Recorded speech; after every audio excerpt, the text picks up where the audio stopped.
Olá, seja bem-vindo ao nosso programa. Hoje a gente vai conhecer um projeto de educação ambiental por meio da conscientização alimentar. É o Mato no Prato. O movimento foi criado há alguns anos pelo casal Arthur e Beatriz Carvalho, com o objetivo de reforçar o consumo das punks, plantas alimentícias não convencionais. Vamos agora conhecer um pouco sobre estes alimentos. Com a palavra, Beatriz Carvalho. Qual é a sua formação e como surgiu a ideia de criar o projeto Mato no Prato? A minha formação é em Geografia e a Faculdade de Geografia ela me proporcionou vários conhecimentos, mas eu ainda não me satisfiz com a parte ambiental, quis saber mais sobre isso e depois de formada fui buscar a educação ambiental, uma especialização que eu fiz, que me introduziu inclusive ao meu mestrado, que eu realizei aqui em São José, em Planejamento Urbano e Regional. Então, hoje eu sou educadora ambiental e mestre em Planejamento Regional e foi isso que me levou a trabalhar com as PUNC, porque desde a graduação eu já coordenava alguns projetos de hortas orgânicas, dava aulas de geografia e queria introduzir isso na vida dos meus alunos. Mas eu descobri que as plantas comestíveis, alguns alimentos que não são tão comuns na vida das pessoas, eles geram uma curiosidade, eles despertam o interesse além daquele das hortas, aquilo que a gente já tenta estimular, desde cedo, principalmente na idade escolar.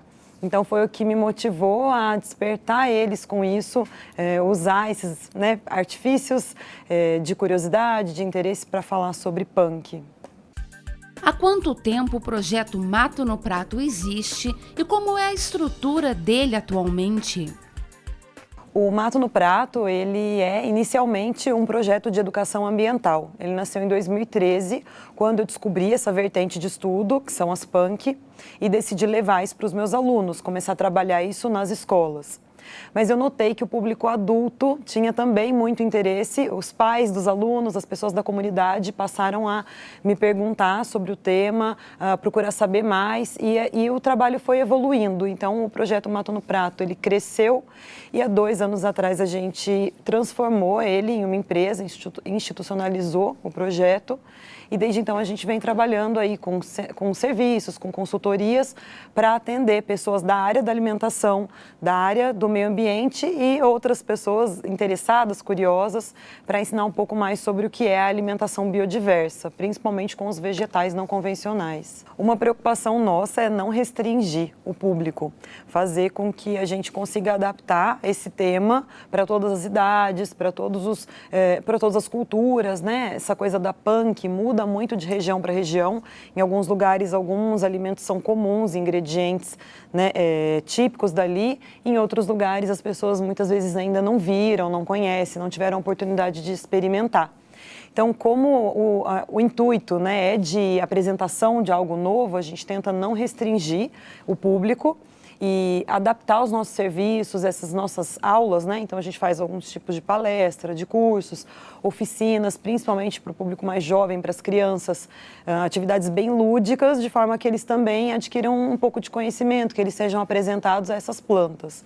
E para os adultos a gente tenta levar uma coisa um pouquinho mais técnica, mais conceitual, mostrar para as pessoas que se a ciência, e, enfim, se o mercado em si se interessasse mais pelo tema e se aprofundasse mais nisso, a gente ainda teria muita coisa para descobrir, muitos potenciais de sabor, de cores, nutrientes, que poderiam estar presentes na nossa vida, no nosso dia a dia. O que são punk?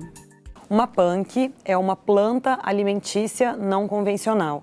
Essa sigla foi criada para designar um grupo imenso de vegetais que vêm sido esquecidos na nossa cultura ou que ainda não foram descobertos pelas pessoas enquanto alimento.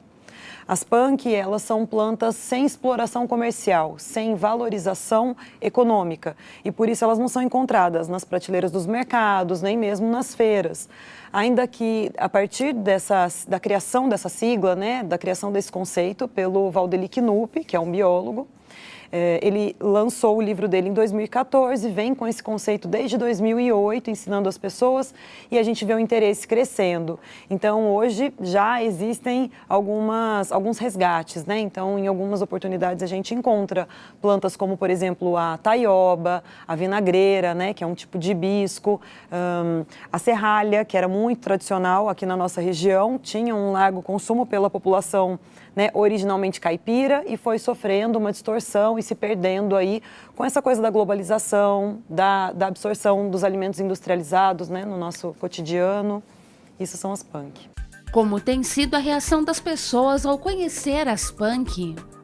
Em geral, a reação das pessoas é de espanto, principalmente de dúvida, né? Muitas vezes a gente se encontra com pessoas que já desenvolveram uma barreira, não só para os vegetais não convencionais, mas para os vegetais, né? Para a alimentação natural.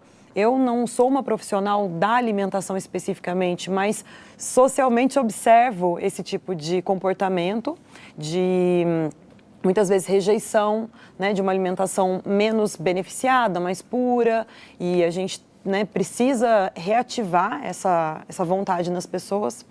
Quando rejeitam o assunto, as punk, eu procuro sempre lançar mão de alguns ingredientes bem curiosos. Então, em outras culturas, fora do Brasil, por exemplo, as rosas são muito consumidas como alimento.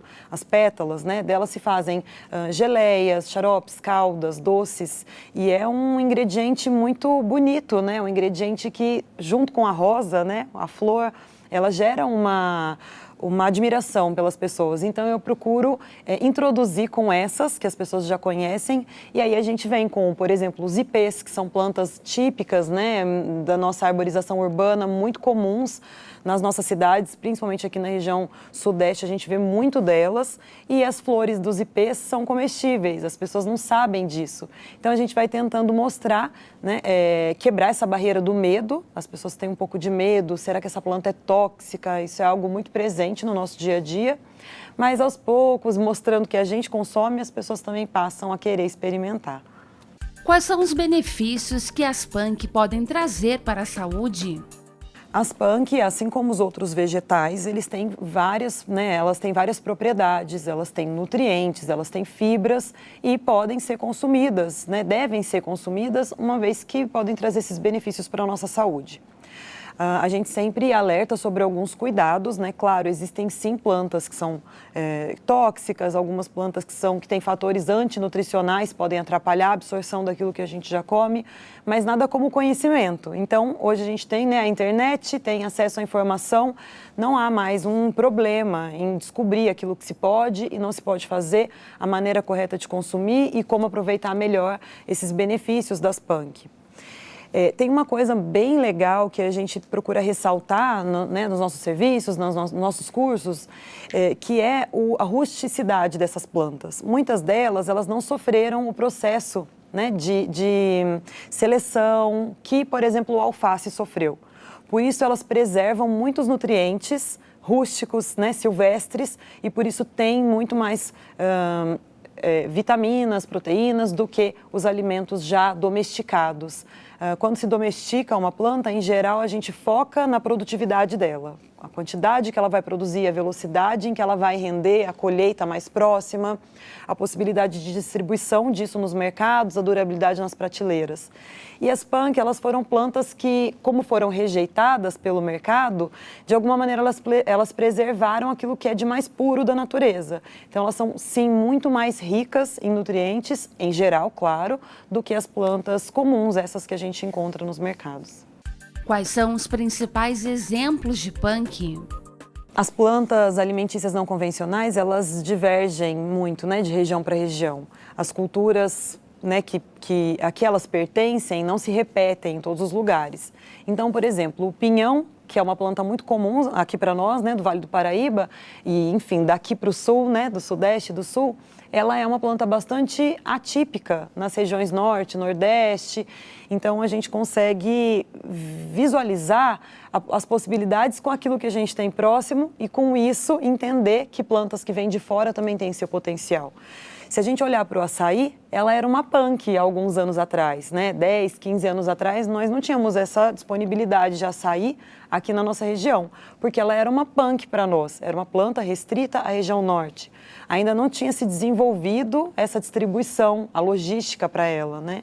Então, essas plantas elas vão passando por processos cíclicos de popularização e de reclusão, de alguma maneira, né? Então, eu posso dar como exemplo pratos muito comuns. Nós temos aqui, em São Francisco Xavier mesmo, né, o João deitado, que é uma broa de milho embrulhada na folha de bananeira. A folha de bananeira já não é mais utilizada na nossa culinária do dia a dia, né? As pessoas, elas untam as formas, elas usam papel vegetal, mas elas já não se utilizam da folha de bananeira como um embrulho para o alimento. E ela confere umidade, sabor, nutrientes, quando ela vai ao forno junto daquilo que a gente vai assar, né? Seja um pão, um peixe ou qualquer outro prato.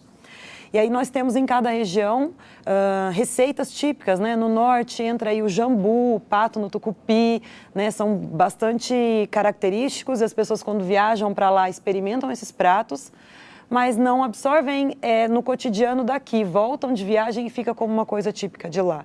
É claro que isso é bacana, porque preserva também, né, aquilo que é diferente, onde a gente vai buscar. Mas o fato de que isso fica muito restrito a um lugar pode fazer com que essa planta esteja sujeita a um processo de desaparecimento. No Goiás, por exemplo, a gente tem o arroz de cuchá. E quando eu comecei a trabalhar com punk, eu pouco sabia sobre esses pratos regionais e não sabia da presença mais massiva desses ingredientes em outras regiões. O arroz de cuchá, ele é feito com a folha da vinagreira, o próprio hibisco que a gente compra desidratado e usa, né, como chá, né, as pessoas buscam como uma alternativa fitoterápica, mas é uma planta que está, uma outra parte dela, suas folhas, presentes em pratos típicos, pratos ancestrais que vêm aí sendo preparados ao longo de séculos no nosso país, sem a gente saber como um todo disso. Existem contraindicações para o consumo das punk? As contraindicações são para aqueles alimentos que precisam ser preparados. Então, assim como o espinafre, nós não devemos consumir em grande quantidade cru, porque ele tem o oxalato de cálcio, que é uma substância que se acumula no nosso organismo e em algumas pessoas com maior sensibilidade pode provocar alguma reação alérgica, por exemplo. Assim como o espinafre, a carambola, plantas alimentícias não convencionais, algumas delas também têm oxalato e aí outras substâncias. Eu cito para você, por exemplo, a taioba, que é uma vedete entre as punk, é uma das plantas alimentícias não convencionais mais populares hoje. Eu vejo pessoas consumirem, né, como suco ou fazerem um refogado simples e com isso recomendam para outras pessoas. É muito positivo que isso se faça, que as pessoas compartilhem ideias, formas de preparo. Em algumas regiões se faz mesmo daquela forma e isso é passado, né, transmitido de geração para geração. Mas a gente precisa alertar sobre a quantidade que se vai consumir em um determinado preparo. No caso da taioba, seria interessante tirar as nervuras, pelo menos aquelas mais espessas, e fazer as folhas depois de um branqueamento, ferventar, descartar a água para que o oxalato vá embora, uma boa parte dele vai embora nesse processo. Então a gente procura alertar as pessoas sobre os tipos de preparo, isso é bastante importante. E aí junto disso as quantidades. Se você não tem certeza da maneira de consumir, a gente deve começar aos poucos, experimentando e sempre buscando o máximo de informações. Outra coisa que é bem importante a gente ressaltar, como a gente, né, se divulga com esse nome, mato no prato, os matos são aquelas plantinhas da praça, da calçada, do terreno baldio, das áreas verdes, né, que crescem livremente, que são espontâneas e a gente estimula muito que as pessoas olhem para elas como alimento. Mas plantas que estão ali crescendo espontaneamente em espaços públicos, elas podem ter uma contaminação ou por a própria poluição, urina de animais, por exemplo, mas principalmente metais pesados ou alguma coisa que pode estar presente naquele solo daquele ambiente. Então é muito importante que as pessoas tenham conhecimento do lugar onde essa planta está sendo colhida, para que ela possa, de fato, vir para os nossos pratos sem oferecer um risco à saúde de quem vai consumir. Quais são as principais diferenças entre as punk e as plantas convencionais?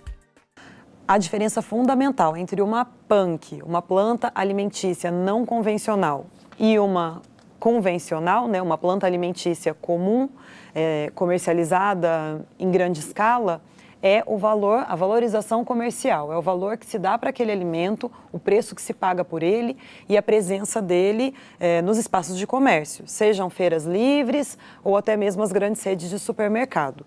A gente nota que quanto maior é a rede, quanto maior é o mercado em que se compra, mais restrita é a quantidade, a variedade de alimentos comercializados ali. Pelo que nós conversamos, a possibilidade de distribuição, a capacidade, né, a resistência daquele vegetal no transporte, muitas vezes ele vem de outros estados, ele é distribuído, né, em uma cadeia regional, às vezes até nacional. Então as PANC, elas acabam não estando presentes, não tem valorização. E como hoje nós compramos o nosso alimento, nós já não plantamos mais, não cultivamos mais o nosso alimento, pelo menos a maior parte do nosso alimento do dia a dia, a gente, por não ver nas prateleiras, a gente acaba ignorando, esquecendo a existência desses vegetais e já não consumindo mais. Ou fazendo com que eles sejam eventuais, que a gente vai comer numa viagem que fez para um lugar ou em uma ocasião especial, um prato especial. E isso faz com que essas plantas acabem sendo negligenciadas, acabem sendo também desvalorizadas na sua função biológica, ambiental, e colocando essas plantas em risco de extinção, o que é a coisa mais grave que a gente pode expor hoje aqui. A extinção da nossa alimentação, ela é muito lamentável para nós, mas uma vez que isso faz com que essas plantas percam seu valor também no equilíbrio ecológico que elas promovem, aí a gente está colocando o planeta todo em risco. As PANC podem ser cultivadas em qualquer local? As plantas alimentícias não convencionais, elas praticamente podem ser encontradas, sim, em qualquer local. O que a gente não tem é a recorrência de uma mesma espécie de um lugar para outro a longas distâncias, né? Então, o Brasil é um país de extensão continental, então a gente tem aí, né, de norte a sul, climas muito diversos. Então, tem plantas típicas da região norte, da região nordeste, da região centro-oeste, sudeste e sul, que variam bastante. Mas sim, nós temos a possibilidade, eu cultivo no meu quintal o jambu do Amazonas, e ele vai bem lá. Como nós temos, né, um clima favorável, apesar de variar bastante, ele é favorável em todo o país, muitas PANCs são sim possíveis de se cultivar em diferentes lugares. A gente pode, inclusive, considerar que elas, por ser plantas ruderais, rústicas, mais resistentes, elas nascem em frestas de calçadas, né? Às vezes num muro, o muro tem uma trinca e ali nasce uma plantinha. A possibilidade dessa planta ser comestível é grande, a gente tem um índice bem grande aí, né? Entre as quase 60 mil espécies vegetais que a gente tem no Brasil, a gente já tem aí a ONU apontando quase 30 mil sendo comestíveis. Então, estamos caminhando para um levantamento cada vez maior dessas espécies. E o fato delas serem resistentes faz com que a gente possa, sim, cultivar e consumir elas plantadas em pequenas jardineiras, em hortas verticais. Então, a questão do espaço, que é um grande impeditivo, né, para a gente cultivar o nosso alimento, hoje ele vai sendo driblado aí por esses conhecimentos e também pelas tecnologias que a gente pode contar. Existem maneiras de identificar PANC comestíveis? Imediatamente, ao ver uma planta, eu acho bastante difícil, conheço poucas pessoas que têm a habilidade de identificação. É importante que a pessoa primeiro saiba identificar uma parte, pelo menos algumas famílias de plantas. E aí depois é que ela vai refletir sobre se aquele alimento, ele pode ser, né, aliás, se aquele alimento não, mas se aquele vegetal, ele pode ser alimento ou não. Não existe uma característica única, né? Folhas arredondadas ou suculentas são comestíveis. Não, entre os cactos existem alguns comestíveis, outros não. Entre as suculentas também, entre as árvores das ruas também. Então é importante que a gente busque o conhecimento. Quando eu comecei a trabalhar com isso especificamente, há alguns anos atrás, eu estava bastante acostumada com aquelas hortaliças da horta, né? Então, nós tínhamos lá uma couve, um almeirão, um alface, né, as cenouras, mas já era importante saber que o aproveitamento integral dessas plantas trazia as PANC para os nossos pratos, né? Entre elas as folhas da beterraba, as ramas da cenoura, raízes de alguns vegetais, mas a identificação das plantas que estão na rua, essas que são cultivadas, né? A arborização urbana, precisa mesmo ter um conhecimento. Esse conhecimento eu desenvolvi ao longo desses anos, estudando bastante, não tem outra maneira. Como é a comercialização das punk comestíveis na gastronomia? Os profissionais da gastronomia, assim como também da nutrição, né, e outras áreas relacionadas aos alimentos, eles têm buscado cada vez mais essa variedade, porque com isso a gente consegue estabelecer dietas mais completas, mais variadas, e aí, né, com sabores diferentes, com cores, texturas. Então, é possível se trabalhar conhecendo aquela pessoa que fornece o alimento. Então, hoje eu conheço muitos restaurantes que já consomem produtos orgânicos, já fazem questão de oferecer para os seus clientes os produtos orgânicos. A gente sabe que a compra desses orgânicos ela é feita de uma maneira mais próxima do produtor, né? Então, conversando com esse produtor, conhecendo melhor o lugar onde ele produz, provavelmente a gente vai conseguir extrair um número maior de variedades do que aquele que ele espontaneamente oferece.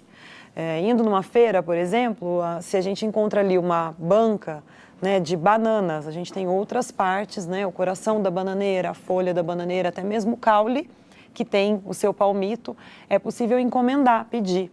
É o que eu tenho visto os chefes de cozinha, por exemplo, fazerem, conhecerem melhor o lugar onde o alimento que eles compram para os seus restaurantes é cultivado e buscar uma relação, né, com o produtor, de forma que ele possa oferecer outras coisas, alguns alimentos sazonais, flores de algumas árvores frutíferas, né? Se nós compramos um mamão, nós podemos consumir a flor do mamão. Se nós compramos limão, laranja, essas flores também têm seus usos. Mais uma vez, fora do país se fazem produtos, xaropes, coisas bem já facilitadas para o consumo das pessoas, e é assim os chefes vão conseguindo incluir. O cultivo ele tem sido buscado bastante num contexto de paisagismo produtivo, que é um dos nossos serviços, uma das coisas que a gente oferece através da nossa empresa, que é a montagem, né, a elaboração, planejamento de espaços ornamentais, que geralmente esses restaurantes, esses espaços já têm, mas ainda não com viés produtivo. Então, nós levamos as plantas alimentícias não convencionais e consorciamos com aquelas outras plantas que eles têm ali, de forma que de tempo em tempo eles possam fazer suas próprias colheitas. Isso é muito bacana porque os clientes se envolvem, chegam nesses lugares e veem aquilo que está sendo usado na salada, no refogado, no prato principal, enfim, né? Às vezes na sobremesa, essas plantas elas estão ali, eles podem conhecer como é ela in natura, que é uma problemática também, né? Muitas vezes as pessoas não sabem. A gente consome, por exemplo, o açafrão da terra. Compra ele lá em pozinho, mas nunca viu um açafrão da terra. Não sabe que ele é a cúrcuma, não sabe que ele é uma raiz, né? Que é muito utilizada na gastronomia. Então, essa relação também de envolvimento da clientela e aproximar o produtor, o consumidor número 1, que nesse caso seria o restaurante, o chefe, o nutricionista, e aí depois o último beneficiário, que é o cliente final. Isso é muito bacana e é fundamental para promover esse conhecimento e esse aumento no consumo das não convencionais. Como é possível conhecer mais sobre as punk? O Mato no Prato, quando nasceu, eu procurei divulgar, colocar, né, na rede, compartilhar com as pessoas as atividades que a gente realizava, por mais intimistas que elas fossem no começo, né? Para os pais, os meus alunos, os parentes poderem ver aquilo que estava sendo realizado, para as crianças também, os jovens poderem relembrar aquilo que era passado. E com isso, aos poucos, as páginas das redes sociais foram sendo alimentadas ali pelo nosso dia a dia, né? Por fotos, por vídeos. Então, hoje, se alguém quer conhecer mais sobre o assunto, numa vitrine, numa primeira impressão, nós temos aí as páginas, né, do Facebook, do Instagram, ambas se chamam Mato no Prato, é bem fácil de achar. E a gente tem também hoje o site, que é o nosso principal veículo de contato para a contratação dos nossos serviços, até mesmo compra dos nossos produtos. Hoje esse site tem uma loja online, então a gente consegue comercializar alguns produtos alimentícios feitos desses ingredientes e outros itens que podem ajudar as pessoas a consumirem mais nas suas casas. E aí por lá também nós temos a rede de contato, onde as pessoas podem pedir, né, detalhes e os orçamentos para esses nossos serviços e produtos, que envolvem aí as palestras, os cursos, as oficinas e também essas intervenções paisagísticas e as consultorias para restaurantes e outras instituições que desejam ampliar o seu cardápio. O Com a Palavra de hoje fica por aqui. Você acompanha o programa no nosso canal do YouTube. Obrigada pela companhia e até a próxima.